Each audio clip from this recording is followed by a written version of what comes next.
sketchyGOichie. Hey guys, welcome to another sketchyGOichie. I'm Roger Andrews, and in this case we're doing When Unicorns Fly episode of sketchyGOichie experience. So the inspiration behind this is there's a tremendous artist on YouTube. His name is BeeJayDeL. His site is, I think it's Let's Draw with BeeJayDeL, I think it is. DEL. So it's BEEDEE, I think DE capital L. Let's Draw with. Go check it out. Tremendous artist. I feel like we're a little bit kindred spirits in that our styles are fairly similar.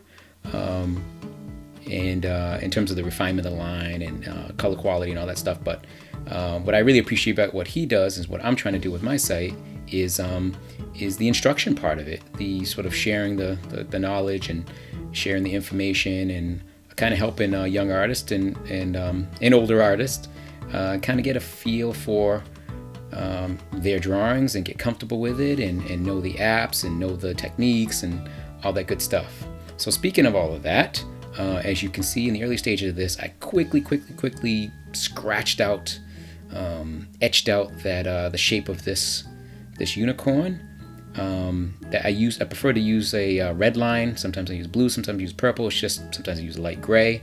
But when I'm doing those super loose underdrawings, I love to just kind of loosely kind of gesture in what I like, and then go in and kind of essentially do the real drawing with the ink line.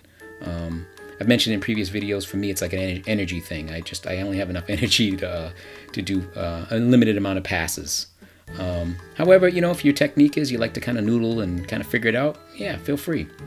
And in this case, I did this odd thing where I had a mixture of sort of edgy lines along with smoother ones.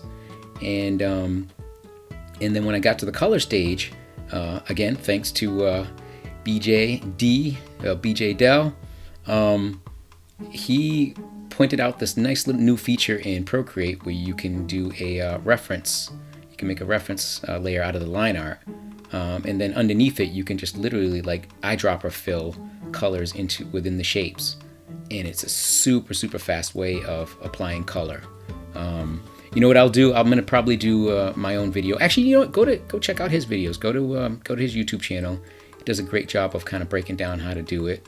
I'll do my own version of it, but I think it's I certainly don't mind sharing that that resource, and so go on over and check out his stuff. But for me, back to me, I guess. Yeah, it's just really simple way of filling in the color on its own layer, and then of course on top I included a layer of color that would be classified as the shadow layer.